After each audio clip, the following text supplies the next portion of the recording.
बिस्मिल्लाहिर्रहमानिर्रहीम। मेरा नाम डॉक्टर सुफियान सलीम सफदर है। मैं कंसल्टेंट फिजिशियन हूँ मेडिकेयर हॉस्पिटल मुल्तान में, और मैं आज आपसे जो है वो ऑक्सीजन थेरेपी के ऊपर बात करूँगा।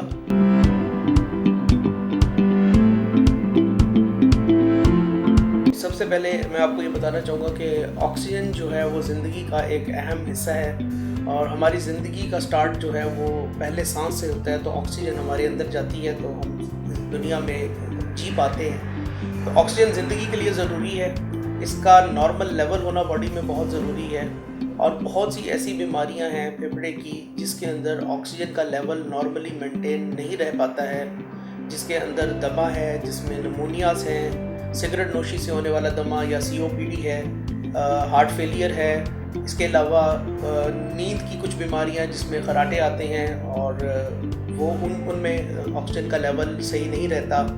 तो और बहुत सारी अक़साम हैं फेफड़ों की बीमारियों की जिसके अंदर ऑक्सीजन नॉर्मल लेवल अपने मेंटेन नहीं कर पाती है बॉडी में। तो इस सूरत में हमें एडिशनल ऑक्सीजन या सपोर्टिव ऑक्सीजन थेरेपी की ज़रूरत होती है। तो आज इस सपोर्टिव ऑक्सीजन थेरेपी के बारे में हम थोड़ी सी बात करेंगे।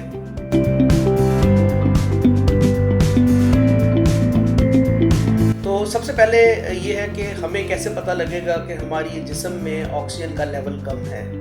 अगर कोई भी बीमारी है जिसके अंदर हमें ऑक्सीजन लो होने का ख़तरा है, उसकी अलामात हमें हैं, या ऑलरेडी हम डायग्नोज्ड अस्थमा है या COPD है किसी भी मरीज़ को, उसको अगर तेज़ तेज़ सांस आता है, उसको चलने पर सांस चढ़ता है, उसके हार्ट का रेट ज़रूरत से ज़्यादा है, उसको दिल की धड़कन महसूस होती है जिसको पैल्पिटेशन भी बोला जाता है, या उसको पसीने आते हैं या छाती में कंजेशन फील होती है, तो उसे अपना ऑक्सीजन लेवल मेजर करवाना चाहिए। पल्स ऑक्सीमीटर एक सिंपल सा आला है, मार्केट में 3-4 हज़ार रुपये में मिल जाता है।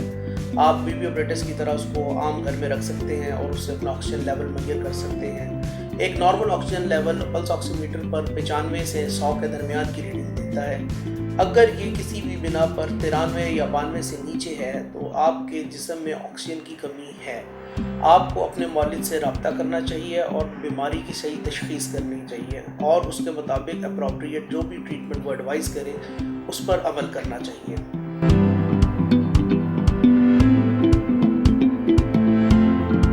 अच्छा, अब ऑक्सीजन किस तरह से दी जा सकती है? ऑक्सीजन देने के मुख्तलिफ तरीके हैं।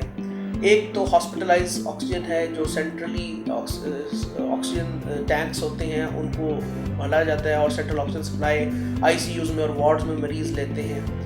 और जब ये मरीज़ डिस्चार्ज होते हैं तो अगर इनको ऐसा आर्ज़ा है जिसके अंदर उनको घर में जो है ऑक्सीजन थेरेपी की ज़रूरत है, हम इसको LTOT या लॉन्ग टर्म ऑक्सीजन थेरेपी कहते हैं। तो ऐसे मरीज़ जिनको लॉन्ग टर्म ऑक्सीजन थेरेपी की ज़रूरत है, घर में भी ऑक्सीजन की ज़रूरत है, तो उनके लिए मुख्तलिफ डिवाइसेस हैं जो यूज़ होते हैं ऑक्सीजन के लिए। एक तो सिंपल तरीका है कि आप सिलेंडर लें और सिलेंडर को बार बार रिफ़िल करें और उसको यूज़ करें।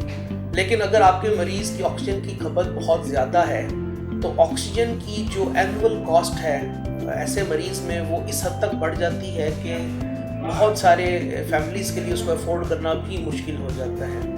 तो इसका अल्टरनेटिव एक डिवाइस जिसको हम ऑक्सीजन कंसंट्रेटर कहते हैं, ये एक ऐसी मशीन है जो बिजली पर चलती है, और वो उसके अंदर एक केमिकल होता है, वो एटमॉस्फेरिक एयर को सक करके कंप्रेसर के ज़रिए उनको कुछ केमिकल्स में से गुजार के ऑक्सीजन की कंसंट्रेशन को बढ़ाकर मरीज़ को वो मुहैया करती है। तो ऑक्सीजन की कंसंट्रेशन मरीज़ के अंदर बढ़ना शुरू हो जाती है।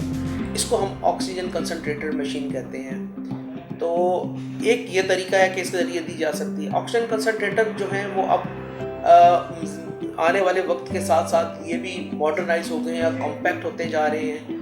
पहले तो ऐसे कंसंट्रेटर्स थे जो सिर्फ हम एक कमरे में बैठकर उसको यूज़ कर सकते थे, लेकिन अब कुछ ऐसी डिवाइसेस हैं जो पोर्टेबल भी हैं।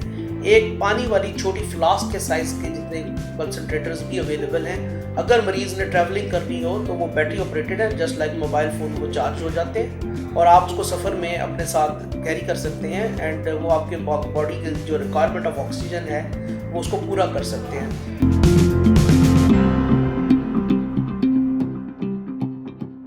बैरेंट ऑट वाले मरीज़ वो मरीज़ हैं जिनको दिन में एटलीस्ट 15 घंटे ऑक्सीजन की ज़रूरत है, एडिशनल ऑक्सीजन की। तो इन मरीज़ों के लिए ये डिवाइसेस जो ऑक्सीजन कंसंट्रेटर्स हैं, दे आर वेरी हेल्पफुल। ये एक ब्रेक थ्रू है मॉडर्न पल्मोनोलॉजी में, और उनके पेशेंट्स के लिए, वो मरीज़ जो ऑक्सीजन की वजह से कहीं आ जा नहीं सकते थे और अपना क्वालिटी ऑफ लाइफ बाकियों के मुकाबले में बड़ा लो फील करते थे, उनके लिए ये एक बहुत बड़ा सहारा है, और वो अपनी एक नॉर्मल लाइफ और क्वालिटी ऑफ लाइफ को इम्प्रूव भी कर सकते हैं, नॉर्मल लाइफ को एंजॉय भी कर सकते हैं। तो मेरी गुजारिश है ऐसे मरीज़ जो लॉन्ग टर्म ऑक्सीजन थेरेपी पर डिपेंडेंट हैं, वो अपने करीबी मुअल्लिज से रब्ता करें और उनसे जो है प्रॉपर एडवाइस लें, और जो भी एडवाइस वो दें उसके मुताबिक उस पर अमल करें। तो ज़िंदगी सांस पर डिपेंडेंट है, सांस है तो ज़िंदगी है, सांस नहीं है तो ज़िंदगी नहीं है। ठीक है, अपनी सेहत का बहुत ख्याल रखें। आपका बहुत बहुत शुक्रिया।